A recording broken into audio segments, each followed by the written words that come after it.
agak berat dunia mau, apalagi sekarang kayak Amerika lah, presiden terpilih Trump, dia tidak percaya perubahan iklim itu. Dan itu juga Amerika itu kan salah satu negara penghasil emisi terbesar di dunia.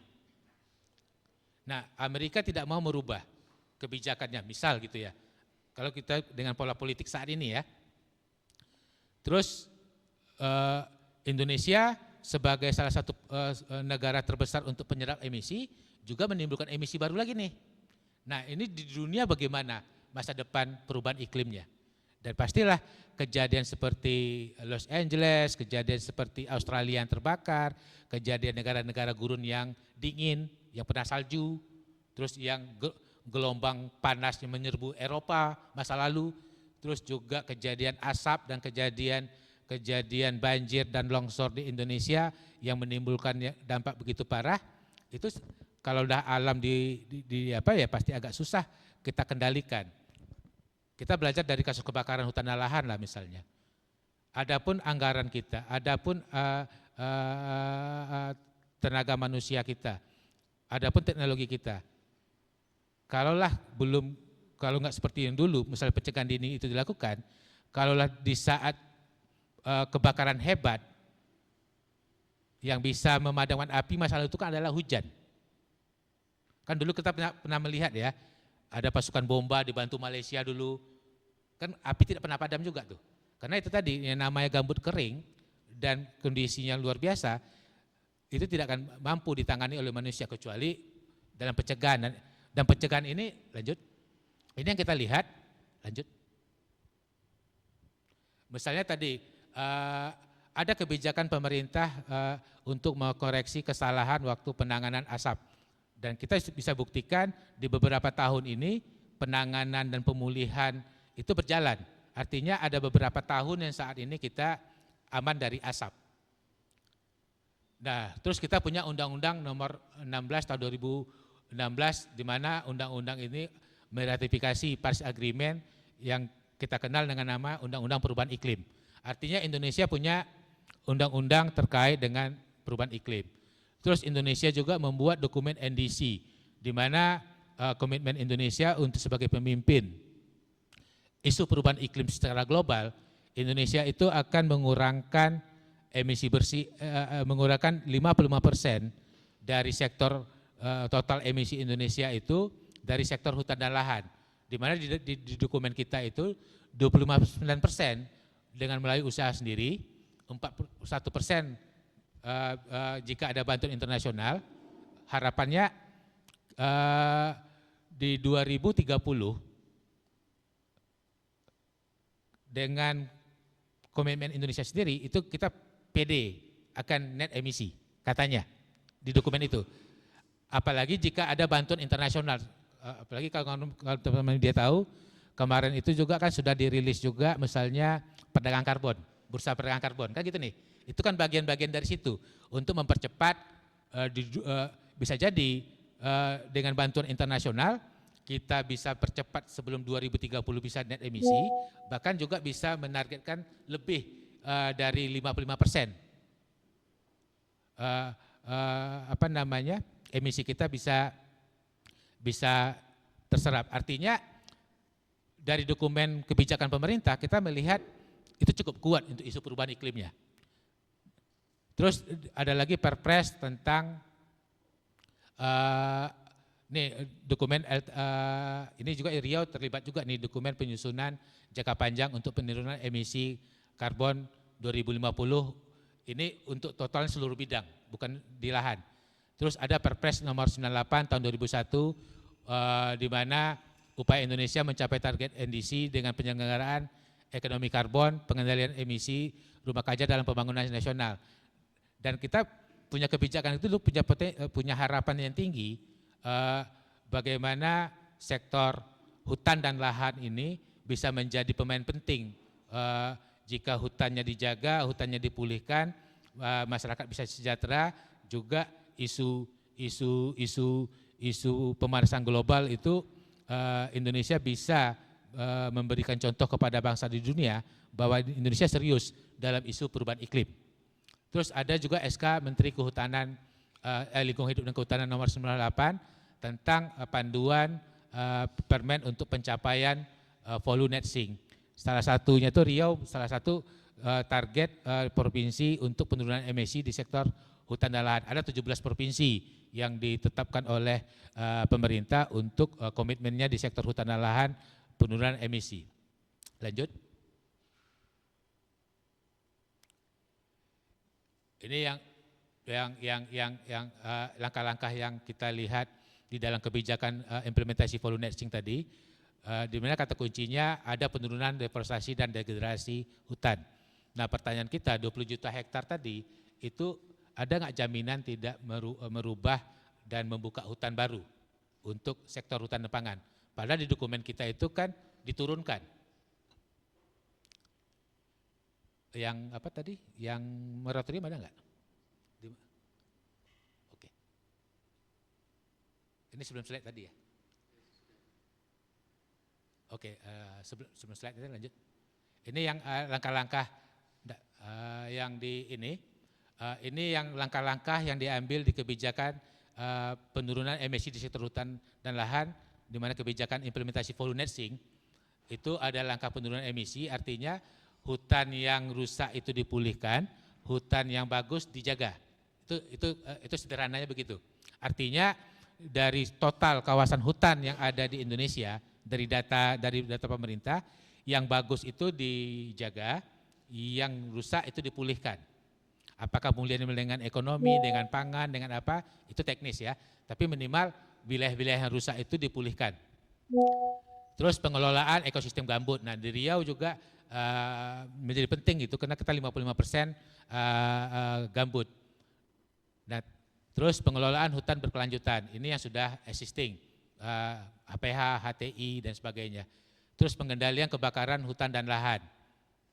Terus pengelolaan ekosistem mangrove, terus cross cutting pada isu spasial, artinya kalau di kawasan hutan itu kan kewenangannya Kementerian Kehutanan, di kawasan kan VOLU itu istilahnya forest dan other land use. Other land use itu di tingkat Menteri SDM, Menteri di Pemda, di ATR BPN, sama Kementerian Pertanian. Artinya di luar sektor hutan juga punya komitmen juga untuk sama-sama melakukan pengurangan emisi di sektor itu.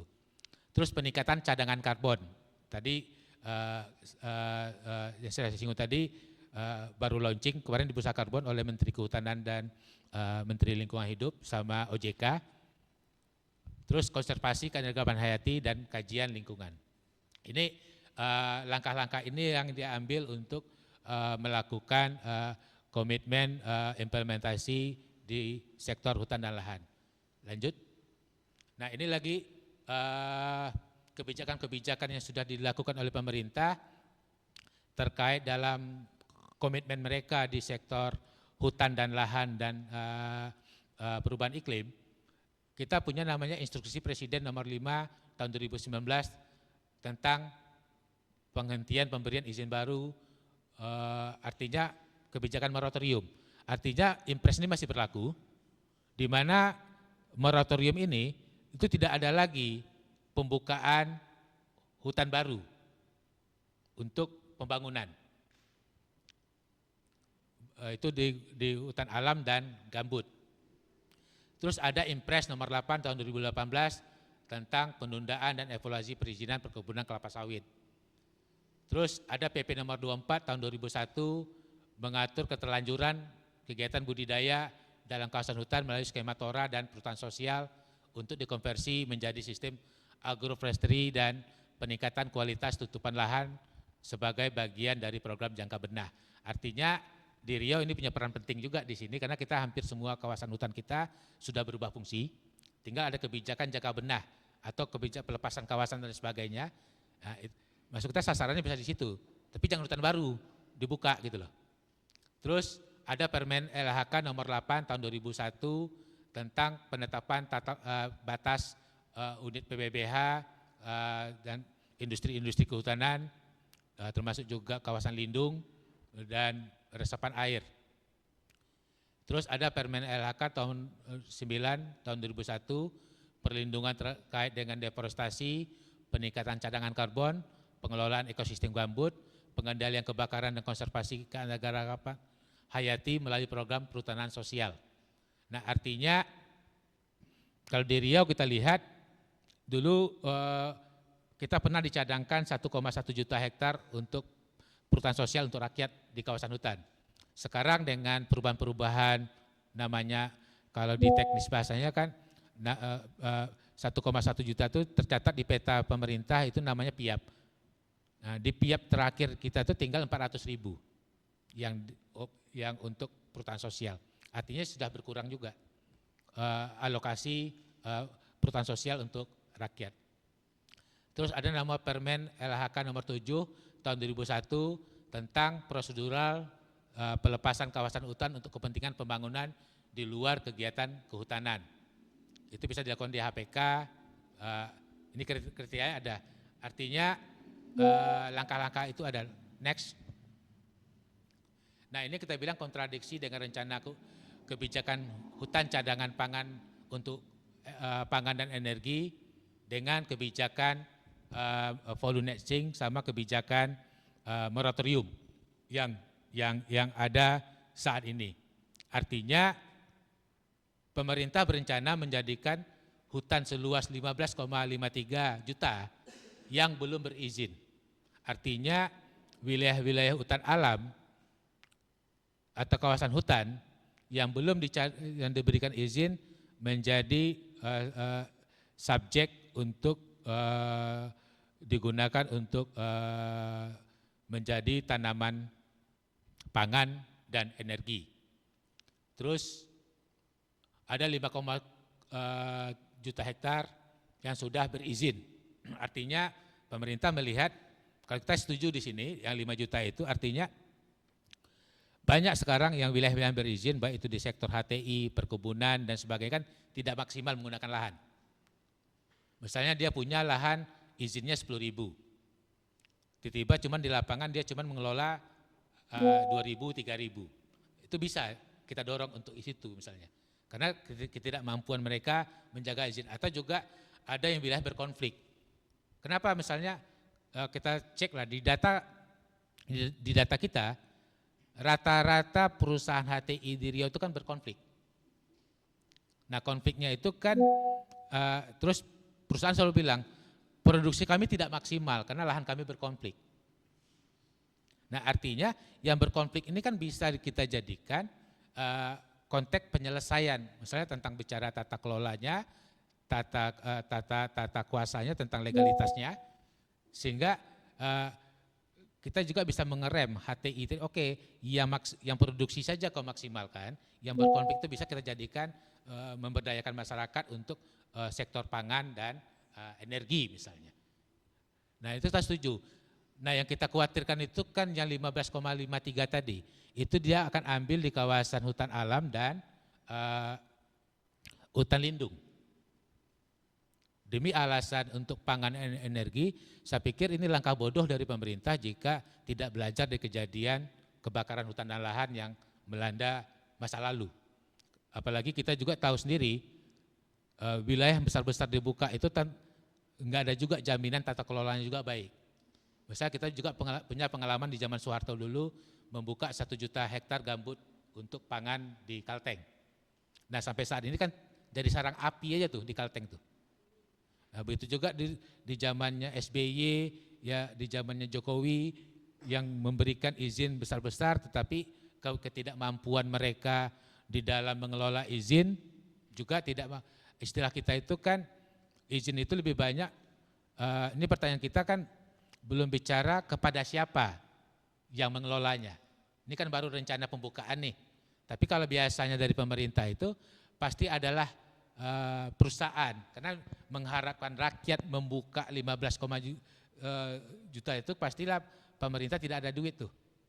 Pasti dia akan ya samalah seperti tumbuhan terbaru lah saat ini. Misalnya pagar laut tadi. Itu kan tujuannya itu kan untuk dugaannya itu kan bisnis untuk reklamasi untuk proyek properti misalnya. Sehingga mereka cadangkan. Nah, begitu juga 15,53 tadi pertanyaan kalau kita sih masih melihat harus berpikir ulang lah pemerintah untuk membuka 15,53 tadi. Kita lebih sarankan yang 5,7 juta saja yang lahan yang sudah diberikan izin tapi tidak maksimal mereka manfaatkan. Sehingga itu bisa dijadikan wilayah-wilayah itu misalnya kayak di Riau lah. Contohnya kita izin PS kita itu kan ada sekitar 200 izin. Ini izin untuk perhutanan sosial masyarakat ya. Dari 200 izin tadi itu kan belum maksimal dikelola oleh masyarakat. Ya alasannya klasik. Masyarakat tidak punya pendanaan untuk mengembangkan izin perhutanan sosial kami. Terus rata-rata izin PS yang dapat di Riau itu kan rata-rata rusak. Nah, kenapa PS itu kan juga perhutanan sosial itu misalnya kan slogannya itu hutan terjaga, masyarakat sejahtera, kan begitu nih. Ini kalau hutannya rusak, masyarakatnya miskin, walaupun narasi itu sudah ada di pemerintahan saat ini.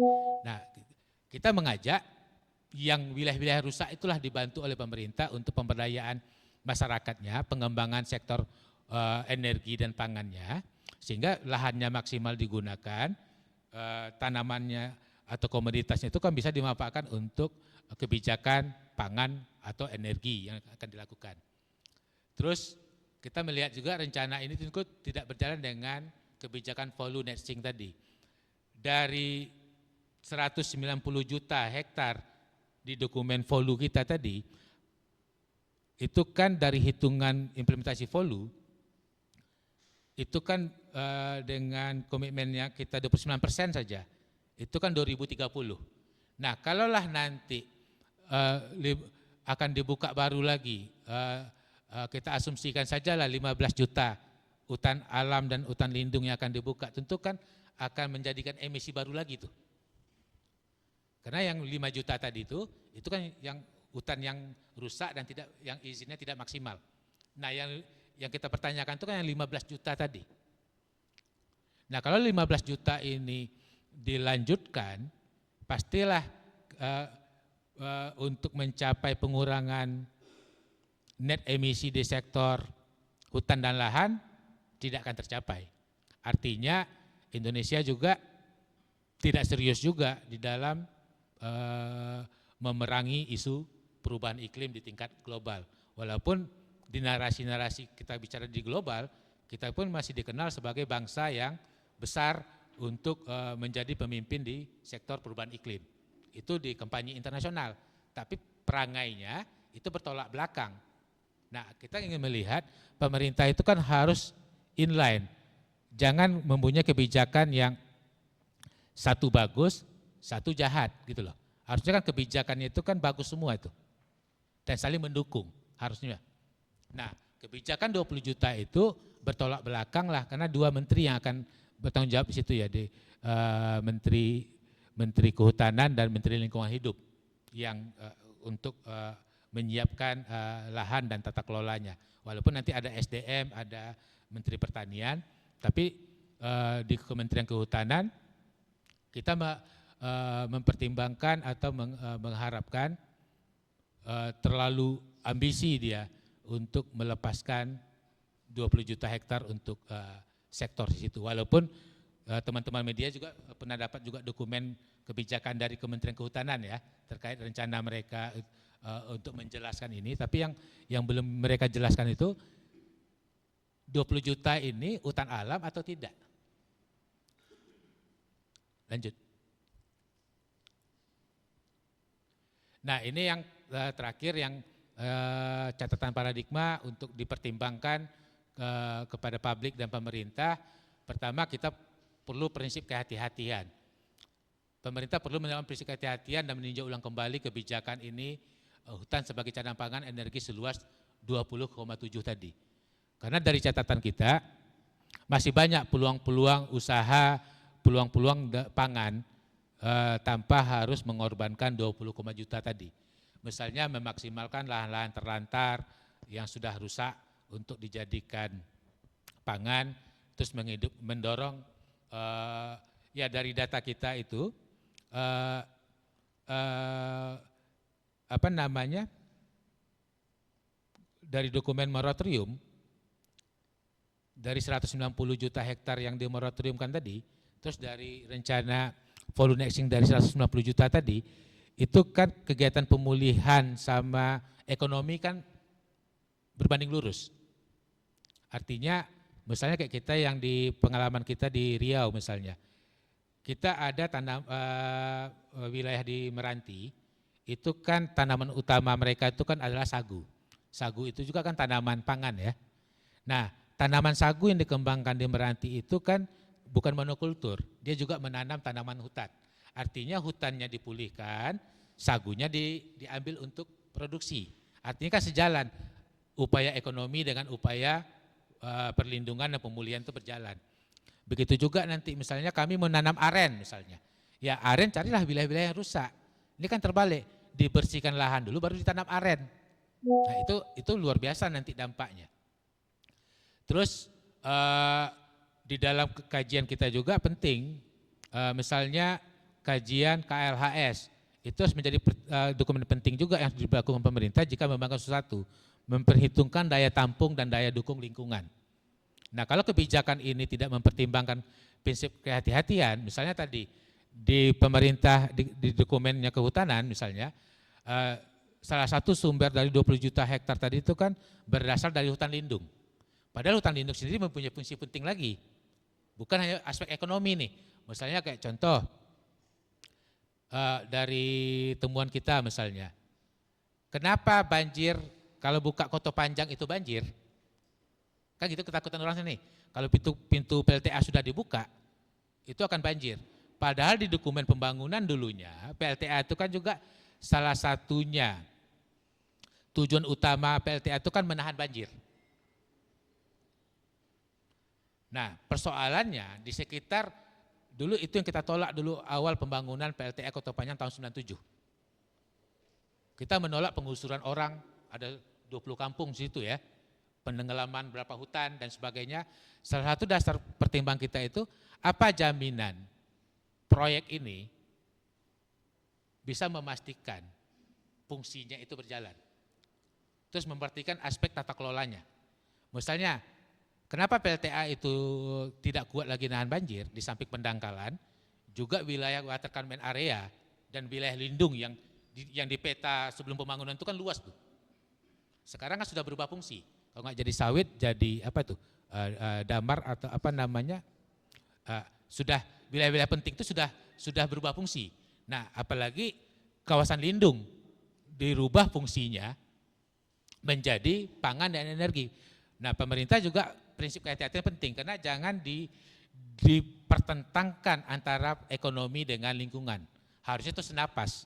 Kalau perspektif pembangunan kita, kalau persoalan dampak lingkungan ini menimbulkan perubahan iklim, artinya paradigma pembangunan ke depan itu juga senapas. Ekonomi dengan lingkungan itu harus senapas, jangan diadu atau jangan dipisah pemahaman pembangunan kita. Memang sekarang ini masih kita lihat wacana-wacana, misalnya kayak dulu Riau punya nama Riau Hijau, sekarang di zamannya Prabowo misalnya energi pembangunan ekonomi hijau, ekonomi biru, kan itu masih bahasa-bahasa normatif ya, tapi kan itu kan harus diimplementasikan.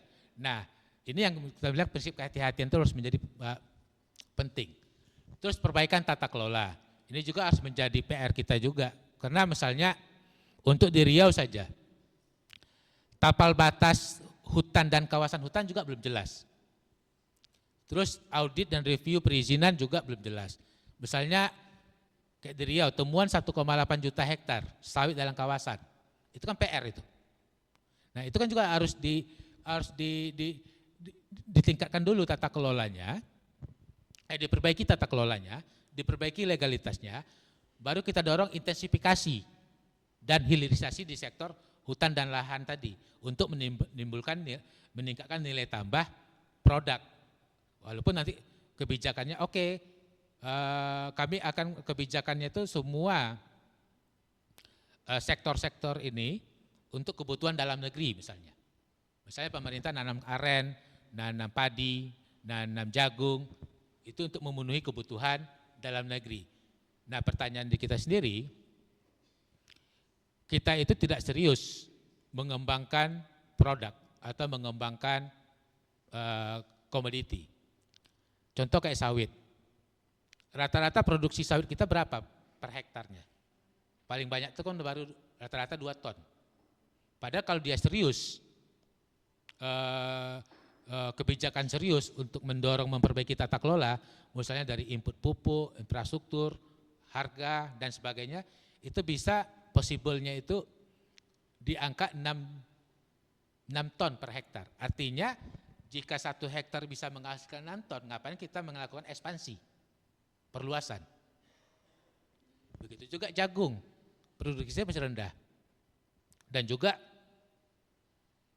kita masih juga belum melihat mengorbankan hutan alam ini dengan dasar pangan dan energi itu kan, kalau bagi kita itu kan sama membangkitkan keburukan masa lalu. Contohnya tadi saya belajar dulu 1 juta hektar untuk pangan yang di Kalteng, buktinya gagal. Terus sekarang antara produksi dengan impor lebih banyak mana? Masih impor, kan begitu nih. Kan ada kejadian kemarin yang petani di Jawa itu mandi susu ya. Kita katanya kebutuhan susu untuk menyerap dalam negeri, tapi tak terserap. Tapi satu sisi kita melakukan impor susu dan impor daging misalnya. Nah, artinya pengalaman-pengalaman buruk di situ tuh kan harusnya jangan diulang oleh pemerintah dengan mengatasnamakan pembangunan pangan atau ya narasinya benar. Kita butuh ketahanan pangan, suasana pangan karena itu bicara juga politik dalam negeri untuk memastikan keselamatan rakyatnya. Itu penting. Tapi juga kepentingan tentang iklim juga itu menjadi harus katakan kunci juga. Siapa yang bisa menjamin kemarin negara waktu jutaan rakyat kita terpapar asap? Itu juga harus menjadi pertimbangan juga gitu loh. Siapa yang bisa menjamin pertimbangan negara akibat gagal misalnya cuaca panas? Banyak bendungan-bendungan kita yang kering, padi gagal. Di Jawa pernah kejadian, Fuso. Fuso itu ada 2 penyebabnya, kering sama banjir. Kegagalan itu kan harga yang harus dipertimbangkan pemerintah juga untuk bicara pangan. Terus yang kedua, ketahanan pangan ini apakah hanya untuk stok atau lebih beyond lagi? Sekarang kita makan, harga pangan itu kan naik, dia tersedia di pasar. Tapi kalau harga mahal dan sebagainya, ya nggak adil juga. Orang miskin dan sebagainya nggak mampu juga beli pangan yang mahal gitu loh. Walaupun di barangnya ada. Nah, terus itu yang kita bilang perbaiki tata kelola. Misalnya kalau kelola benar itu akan dilakukan, ya keran-keran impor pangan itu juga harus dikurangi. Terus yang ketiga memperkuat kebijakan volunteering. Nah, paradigma lebih meng-highlight-nya ke situ karena kebijakan volunteering ini salah satu komitmen pemerintah yang bagus, yang terukur untuk bagaimana mengatasi pengurangan perubahan iklim dengan melakukan penyerapan emisi bersih di sektor hutan dan lahan. Nah, 2030, sekarang 2025, 5 tahun lagi. Nah, kalau hanya sekadar dokumen dan tidak diimplementasikan, ya cuaca itu tidak ada juga jaminan akan mendingin, bahkan cenderung memanas. Nah, saya kembali kepada kutipan Sri Mulyani dan juga kutipan di Dewan-Dewan Perubahan Iklim waktu kejadian COVID 2020 lalu, itu dunia itu sudah bersepakat dan paham dampak isu perubahan iklim itu lebih dahsyat daripada dampak COVID. Itu sudah menjadi konsensus. Dan dunia besok dihadapi dengan persoalan yang lebih besar, bukan hanya perang atau apa, tapi dampak perubahan iklim inilah menjadi musuh bersama bangsa-bangsa di dunia di masa depan. Artinya warning-warning seperti ini kalau hanya diperdebatkan dan juga tidak diimplementasikan di dalam mempertahankan. Sekarang kan konsensusnya kan secara mayoritas sepakat mempertahankan suhu sekarang 1,5 derajat. Walaupun ada faksi lainnya, 1,5 derajat itu tidak cukup untuk menahan bumi ini akan semakin panas. Maka ada faksi lagi bilang 1 derajat, supaya panas bumi ini akan berkurang. Tapi kita ambil kesepakatan mayoritas 1,5 derajat. Tapi kalau tidak terukur, misalnya negara aneks 1 kayak Amerika, ini juga menjadi PR kita juga nih. Setelah Trump menang, komitmen perubahan iklim dia juga untuk mengurangi emisi mereka di sektor energi, itu juga akan memperburuk situasi global. Eropa begitu juga, situasi perang Ukraina Soviet. Dulu mereka sempat shutdown, menggunakan PLTU mereka dari batu bara. Tapi waktu perang kemarin di musim dingin, hidup kembali tuh PLTU batu bara dia. Sehingga harga batu bara naik kan. Kan batu bara salah satu energi kotor yang menyebabkan emisi. Artinya situasi inilah yang kita lihat akan ditambah lagi Indonesia yang mewacanakan 20 juta hektar. Dan kita tahu sendiri Indonesia ini kan salah satu paru-parunya dunia di luar Brazil, Kongo dan negara-negara tropis lainnya. Terus ini kita sorot, terus juga langkah berikutnya kebijakan moratorium hutan alam dan gambut itu harus diperkuat implementasinya. Karena kebijakannya belum dicabut, impresnya. Artinya jika 20 juta hektar ini dilakukan, pasti kebijakan moratorium ini akan terganggu. Akan ada 15 juta hektar lagi yang akan dibuka hutan alamnya. Nah, artinya itu pelanggaran kebijakan berikutnya yang dilakukan dari 20,5 tadi. Terus prioritaskan pengendalian perubahan iklim. Ini menjadi penting kita, bagaimana isu perubahan iklim ini menjadi bukan lagi wacana, tapi sudah menjadi implemented di arah kebijakan baik di provinsi maupun di nasional. Ada? Mungkin itu teman-teman yang rilis yang kita sampaikan tadi. Semoga pesan isu perubahan iklim ini bisa menjadi pertimbangan pemerintah untuk merubah dan mempertimbangkan kebijakan 20,5 juta hektar ini tidak dilanjutkan. Terima kasih. Assalamualaikum warahmatullahi wabarakatuh.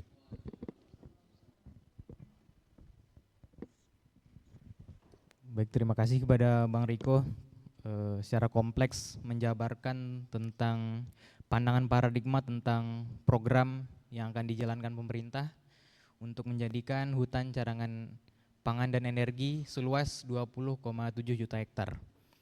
Nah, jadi paradigma memberikan rekomendasi 5 gitu ya. Yang pertama prinsip kehati-hatian, yang kedua perbaikan tata kelola, yang ketiga memperkuat kebijakan follow netting, yang keempat memperkuat implementasi kebijakan moratorium izin pada hutan alam primer dan lahan gambut serta untuk kelapa sawit. Dan juga yang terakhir untuk memprioritaskan pengendalian perubahan iklim. Nah, mungkin bagi rekan-rekan media jika ada pertanyaan dipersilakan. Kalau ada pertanyaan.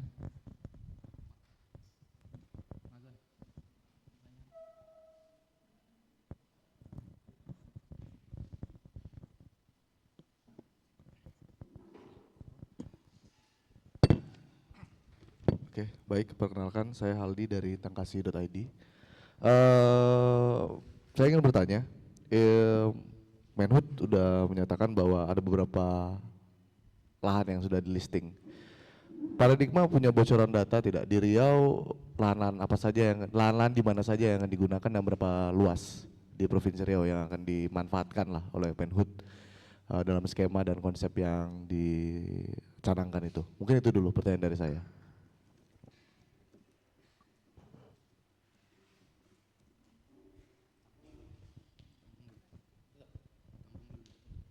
Baik, ada lagi dari rekan-rekan media yang ingin bertanya? Silakan. Kalau tidak ada, saya serahkan kepada Bang Rigo. Baik, terima kasih Ali. Memang di Riau itu dicadangkan untuk pangan 50.000 hektar di sektor hutan di kebijakan. Nah ini yang pertanyaan kita tadi, alokasinya itu, ini baru kita mau, walaupun sudah ada perencanaan untuk Riau, untuk sektor pangan, di kawasan hutan, Menhub menargetkan untuk Riau itu alokasinya 50.000. Ya, cuman masalah di kita tadi 50.000 itu apakah di kawasan yang tadi kita bilang yang rusak untuk diintensifikasikan dan diperbaiki atau membuka hutan baru? Kan itu belum dijawab oleh pemerintah Riau pun belum ada gubernur kan. Tapi kita berharap pada pemerintahan gubernur yang baru 50.000 itu jangan diterjemahkan membuka hutan baru untuk pangan. Tapi gunakanlah misalnya kita punya tadi, saya bilang tadi ada 200 SKPS yang sudah dikeluarkan pemerintah kepada masyarakat, sehingga lahan-lahan yang rusak hutannya yang sudah mereka terima SK itu bisa digunakan untuk pangan dan pemulihan. Nah, kalau diterjemahkan peluang untuk membuka hutan baru, itu akan membahayakan kondisi Riau. Apalagi kita kan mayoritas gambut, takutnya gambut baru lagi dibuka untuk pangan, asal tanam jagung baru lah, untuk apalah kan gitu kan. Mudah-mudahan Riau dalam mengimplementasikan 50.000-nya itu bukan di hutan alam. Oke, sudah cukup Bang Aldi? Lanjut. Besok itu kan rencana akan running 50 hektar. Tidak tahu lokasinya di mana. Tidak disebutkan lokasinya di mana di Tirto. Dengan konsep Menhub bilang agroforestry, akan ada tumpang sari antara tanaman hutan dengan tanaman pangan. Saya ingin minta pendapat dari Paradigma, konsep itu apakah kemudian menjawab kekhawatiran Paradigma atau ternyata itu punya implikasi lain? Mungkin itu dulu Bang. Terima kasih, mungkin itu dari saya terakhir. Ya. Pada prinsipnya kita mendukung agroforestry. Karena agroforestry itu kan memaksimalkan lahan yang ada. Tapi yang kita highlight tadi itu dicadangkan hutan alam. Nanti kan kita akan kembangkan agroforestry, artinya dibersihkan dulu tuh. Nah, tapi kalau di wilayah-wilayah tadi saya bilang tadi, ada wilayah-wilayah yang sudah berkawasan hutan, misalnya kayak di kawasan berizin, atau yang terbaru lah kita contohnya, Taman Nasional Tesonilo, itu kan dari 88.000 hektar Taman Nasional, 80% kan sawit. Nah, maksud kita, kenapa tidak di wilayah-wilayah itu sawitnya ditumbangkan, diganti dengan aren, dengan apa gitu loh, pemulihan jalan, sehingga fungsi Taman Nasional kembali lagi, atau di kawasan-kawasan perhutanan sosial yang saya bilang tadi. Memang kita sudah komunikasi juga dengan pemerintah Riau, misalnya melalui Dinas Kehutanan dan Lingkungan Hidup, kalau bisa diterjemahkan yang 50 agroforestry tadi di wilayah-wilayah PS. Misalnya ada wilayah perhutanan sosial masyarakat itu dia dapat izin 1.000 hektar, tapi yang berhutan alamnya 800, yang 200-nya rusak. Nah, yang rusak itulah yang masuk kita dimaksimalkan, sehingga nilai tambah agroforestry-nya dirasakan masyarakat. Mulai masyarakat menanam, nanti memanen, dan itu kan hasilnya kembali kepada masyarakat. Tapi yang kita khawatirkan, kalaulah nanti dia membuka hutan baru di luar izin yang ada sekarang, karena dokumennya 20 juta tadi itu kan sebagian besar 15 juta itu kan wilayah hutan tidak berizin dan lindung. Nah, itu yang kita khawatirkannya di situ. Semoga agroforestry-nya di lokasi-lokasi yang rusak, bukan di hutan alam baru. Kalau yang rusak, kita setuju dengan konsep itu, senada dengan kebijakan voluntary dan komitmen perubahan iklim di Indonesia.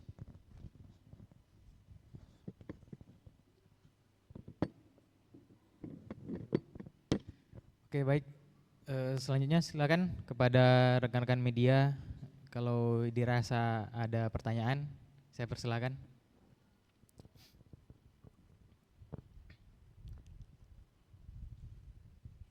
Oh iya, silakan.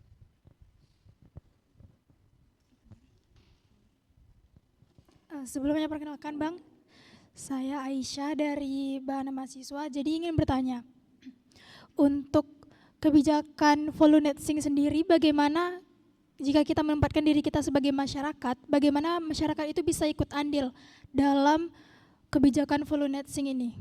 Begitu. Oke, langsung. Ya, kalau dari dalam implementasi ini Aisyah kan pelibatan partisipasi publik dan rakyat itu juga terlibat di sini. Misalnya pemerintah mencadangkan dalam konteks misalnya pemulihan hutan rusak. Jadi partisipasi masyarakat di dalam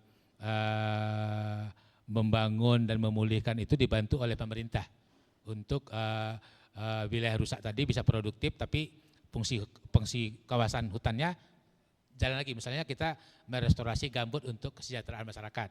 Misalnya program penanaman, pembibitan, terus menjaga hutan-hutan. Nah di Riau sendiri juga sudah keluar dokumen rencana kerja implementasi operasional Volunet-Sync di Riau terkait dengan komitmen Riau mengurangkan berapa persen Riau itu targetnya dari skala nasional?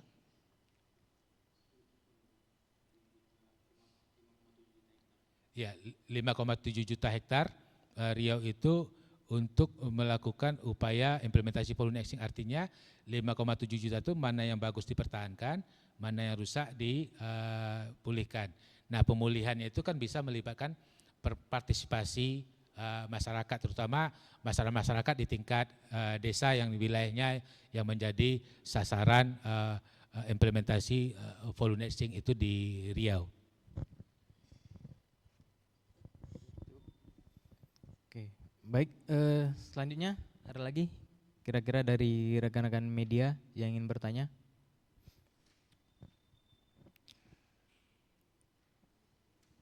Oke Bang, paling gini aja sih Bang, kalau dari Riau gimana kira-kira komitmen yang harus dilakukan oleh pemerintah baru nih Bang, oleh gubernur baru terkait Volunet-Sync dan 20 juta hektar ini? Ya kalau Riau sendiri kan kita sudah backlist masalah Riau, misalnya gambut dari 5,5 juta hektar itu kan kita punya target pemulihan sekitar 800.000 hektar.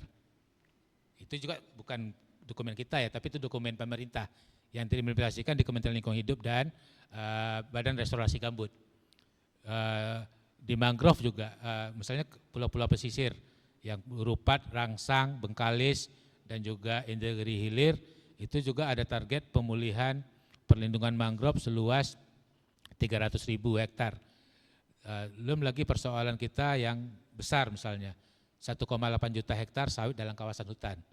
Terus belum lagi PR berikutnya itu kawasan konservasi, mulai dari Taman Nasional, Cagar Biosfir, Suaka Marga Satwa, Taman Hutan Raya, itu kan catatan kita di paradigma, rata-rata kawasan konservasi kita itu kan 60% sudah berubah fungsi,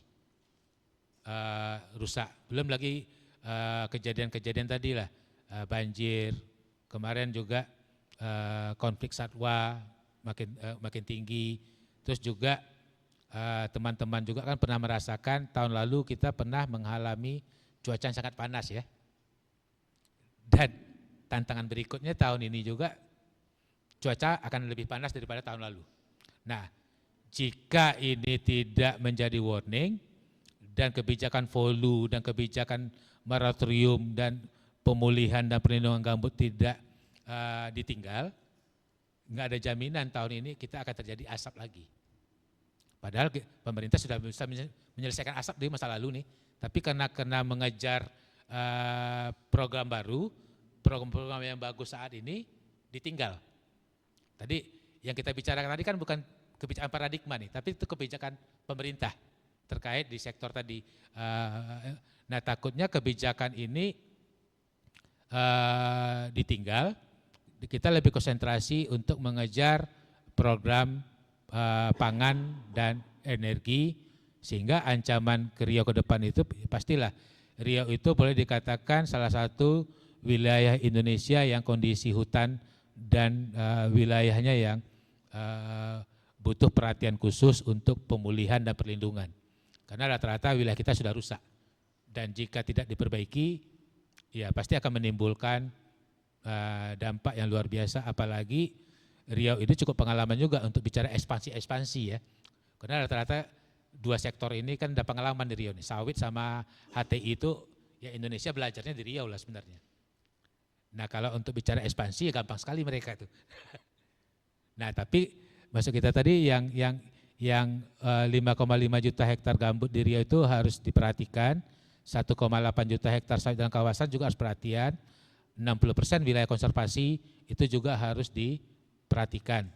Sehingga ke depan kebijakan pemerintah, Kementerian Kehutanan dan juga pemerintahan Prabowo untuk Riau ini sebenarnya lebih pada semangat pemulihan daripada semangat ekspansi. Mungkin begitu.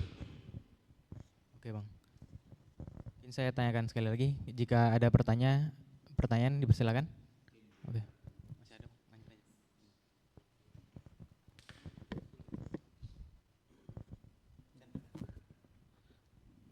Assalamualaikum warahmatullahi wabarakatuh. Izin Pak, saya Rahmat dari Suara Pak. Ini kan sejauh ini kan ini berupa kajian ya Pak. Dari paradigma sendiri sebenarnya setelah ini seperti apa? Ada rencana aksi bertemu pemerintah atau gimana Pak setelah ini gitu? Ya, terima kasih Pak. Assalamualaikum warahmatullahi wabarakatuh. Ya, Rahmat, sebenarnya kan kita sudah membangun komunikasi dengan pemerintahan nasional dan juga provinsi ya terkait dengan implementasi voluntary. Dan kita juga sudah banyak berkomunikasi terkait dengan implementasi voluntary di tingkat nasional sampai Riau, sampai juga rencana kerja dan temuan bacaan-bacaan analisis dari paradigma bersama publik dan juga teman-teman CSO lainnya. Dokumen kami sudah kita berikan kepada pemerintah untuk menjadi pertimbangan bagaimana implementasi voluntary. Kita baru di situ, makanya kita tadi agak terkejut dengan ada wacana 20 juta tadi. Nah dari pandangan paradigma, 20 juta itu pasti akan mengganggu kebijakan moratorium dan voluntary. Karena di moratorium itu 190 juta hektar hutan tidak akan ada izin baru lagi. Terus di voluntary juga ada 190 juta hektar, kurang lah, karena di Jawa nggak masuk pertimbangan voluntary. Kita ada 17 provinsi. Kayak Sumatera itu ada 8 provinsi, Kalimantan, Sulawesi dan Papua. Itu rata-rata provinsi yang hutannya masih bagus. Dan 20 juta ini pasti akan mengganggu target pemerintah itu sendiri juga. Makanya ini agak kontraproduktif, pemerintah menargetkan mengurangkan emisi dan memperbaiki dan menjaga hutannya, punya angka yang segini. Satu sisi pemerintah punya angka juga untuk melepaskan. Pertanyaan kita, yang namanya alam itu wilayahnya kan tetap. Nah pertanyaan kita tuh di mana yang akan dikorbankan? Kalau di Riau mungkin kecil kemungkinan kita akan banyak merubah hutan alam, karena juga hutan alam di Riau juga sudah sedikit sekali gitu loh. Tapi yang kita khawatirkan itu kan di tempat lain yang akan merusak strategi target Indonesia untuk menjadi pemimpin global tadi untuk isu perubahan iklim akan terganggu. Sehingga target emisi bersih 2030 pasti tidak akan tercapai jika implemented 20 juta ini akan terjadi. Bang, silakan Bang.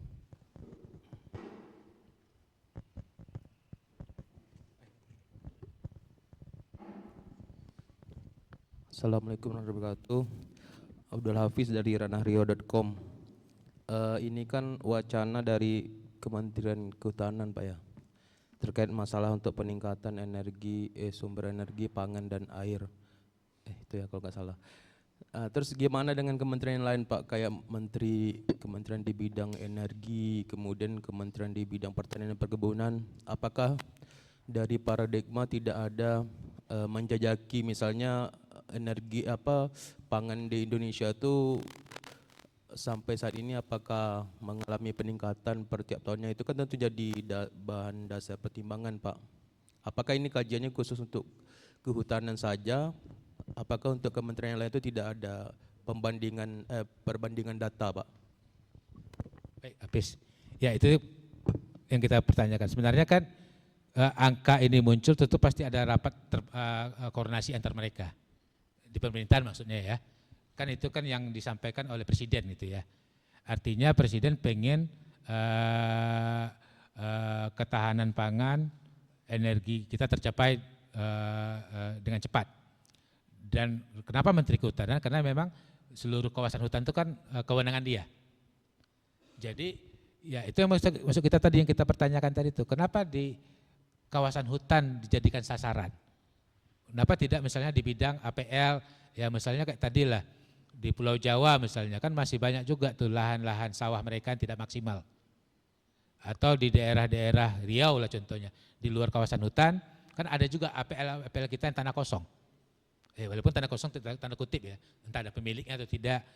Nah, yang kita curigai itu kan adalah ya tadi kenapa kawasan hutan yang menjadi sasaran ya karena sektor hutan itu kan sentralistik. Semua izin pelepasan atau mempertahankan kan dari Jakarta, bukan daerah. Artinya mungkin kontrol kendali dan penyederhanaan pelepasan mungkin lebih cepat. Makanya di sektor hutan yang mereka jadikan objek lahan, tapi subjek nanti bisa dari SDM, bisa dari Menteri Pertanian atau menteri lain yang akan membantu mengusahakan wilayah yang dicadangkan tadi untuk ditingkatkan produksinya misalnya. Misalnya apakah dengan misalnya kayak Menteri Pertanian bisa enggak industri-industri aren atau industri-industri lain bisa membantu ya seperti mereka buka IKN itu. Nah, yang kita lihat kalau bicara data moratorium dan data VOLU itu juga kan dari Kementerian Kehutanan. Nah, artinya dengan keberanian mereka akan membuka 20 juta tadi, itu juga kan antar kementerian saja. VOLU itu kan masih permen. Ya sekarang masih di Menteri Kehutanan ya dan Menteri Lingkungan Hidup. Terus di Impres moratorium itu kan masih di tangannya Presiden. Walaupun kita punya undang-undang namanya Undang-Undang Perubahan Iklim tadi ya, tapi kan Undang-Undang Perubahan Iklim, tapi yang teknis tadi itu VOLU, moratorium, itu kan masih di tangannya mereka. Nah, itu yang kita bilang tadi prinsip kehati-hatian tadi. Kok bisa muncul angka 20 juta? Kita kan bukan bicara pangan energinya, tapi bicara angkanya itu. Kok bisa menetapkan 20 juta tadi tanpa mempertimbangkan ada lagi kebijakan yang serius juga yang sedang dijalankan begitu. Dan kita juga bukan bicara menolak pangan dan energi, bukan. Itu kebutuhan, tapi kan yang kita pertanyakan dan kita sampaikan kepada pemerintah itu kok dari mana angka 20 juta mereka itu pertimbangan mereka ambil. Walaupun sudah ada dokumen dari pemerintah ya, mungkin bisa disampaikan di sini. Kalau teman-teman media sudah dapat dokumennya, itu kan ada rencana dari Kementerian Kehutanan di mana saja dia akan mengalokasikan judul besarnya. Nah, disinilah yang data-data diambil oleh pemerintah tadi itu. Lanjut. Judul besarnya apa tuh? Dokumen apa? Nih, hutan cadangan pangan untuk energi. Itu yang dokumen pemerintahnya. Nah, asalnya lanjut.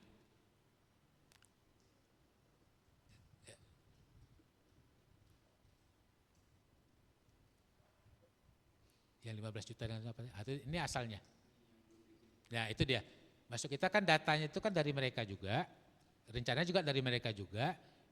VOLU sama moratorium juga kan data mereka juga.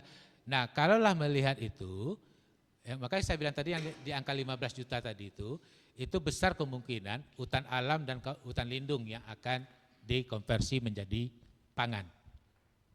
Nah, angka 5, juta tadi kita setuju, itu kan wilayah yang berizin dan wilayah yang rusak. Artinya itu dimaksimalkan. Masuk kita tadi, kalaulah angka 5 juta itu produksinya dimaksimalkan dan intensifikasi, kita tidak akan perlu lagi membuka 15 juta lagi gitu loh. Ada satu lagi Pak, ini mungkin ini kan masalah energi, kan ada beberapa sumur minyak ya yang sudah tidak aktif. Kira-kira menurut pembicara apakah lahan ini bisa nggak dijadikan sebagai lahan untuk pangan gitu Pak? Ya, itu dia tadi Bung Apis, maksudnya banyak wilayah-wilayah, misalnya kita dulu pemerintah juga pernah mencontohkan di Kalimantan, bekas tambang batu bara yang mereka reklamasi, mereka rehabilitasi, ditimbun lagi, terus mereka tanam pangan. Nah, fakta sekarang kan di Kalimantan itu kan lubang-lubang tambang kan masih belum dipulihkan. Itu kan bisa dijadikan. Artinya kalau nggak dipulihkan menjadi lahan tidak produktif kan. Bahkan dulu banyak korban anak-anak meninggal masuk lubang tambang kan gitu nih. Nah, kenapa nggak wilayah itu menjadi sasaran hitungan pemerintah begitu? Maksud kita tuh masih banyak wilayah-wilayah yang rusak yang harus dipulihkan, tapi semangatnya itu juga untuk budidaya pangan atau energi. Misalnya dia tanam untuk aren itu mereka gunakan untuk bioetanol, kan gitu-gitu nih. Yang kita curigai ini semacam ini ya kejadian belajar dari 1 juta hektar itu tuh kan bancakan izin sebenarnya. Misalnya pemerintah bukan menggadaikan istilahnya, kami ada lahan 15 juta hektar nih. Nah, artinya pasti untuk korporasi ya. Misalnya korporasi sawit, oke kami akan tanam ekspansi sawit untuk biodiesel. Kan bisa saja asal-asal. Tapi ya yang curiga kita itu kan lebih banyak menjual izin kepada korporasi. Nggak mungkin itu kalau untuk transmigrasi aja itu nggak mungkin tuh. Itu jadi apalagi pemerintah sekarang beban ekonominya juga berat, utang dan sebagainya kan. Pastilah mereka mengharapkan investasi di sektor pangan dan energi ini dengan menjual izin baru lagi ke pihak korporasi. Dugaan kita di situ lebih besarnya sebenarnya. Pasti untuk korporasi ya. Di mana pemerintah mau punya duit lagi untuk? Nah kalau korporasi ya jelas sendiri, pastilah praktek tata kelola, perampasan, kejadian-kejadian konflik, kejadian-kejadian tata kelola yang jelek itu nggak jadi perhatian dari korporasi kan. Nah harapan kita memang pertimbangan kita kalau paradigma sekali lagi bilang meninjau ulang kembali bukan 20 jutanya tadi, angkanya itu kalau bisa jangan sebesar 20 juta, maksimalkan saja di angka 5 juta sebenarnya. Kita tahu sendiri 5 juta itu memang data faktanya di kehutanan punya itu, wilayah kita yang rusak dan harus dipulihkan. Tadi kata si Ali kan bisa agroforestry, kan bisa dikembangkan di 5 juta itu sebenarnya. Nah yang kita khawatirkan ya membuka hutan baru tadi, dan kalau itu terjadi ya kita sama seperti keledai lah, masuk lubang berkali-kali dalam kasus yang seperti itu juga gitu loh. Oke, saya rasa cukup ya. Barangkali habis setelah sesi konferensi pers ini nanti bisa diskusi bareng Bang Riko setelah ini, dan juga kepada rekan-rekan media silahkan dinikmati konsumsi dari Paradigma gitu ya. Sekian konferensi pers kali ini, terima kasih kehadiran rekan-rekan media semuanya. Sekali lagi terima kasih. Assalamualaikum warahmatullahi wabarakatuh.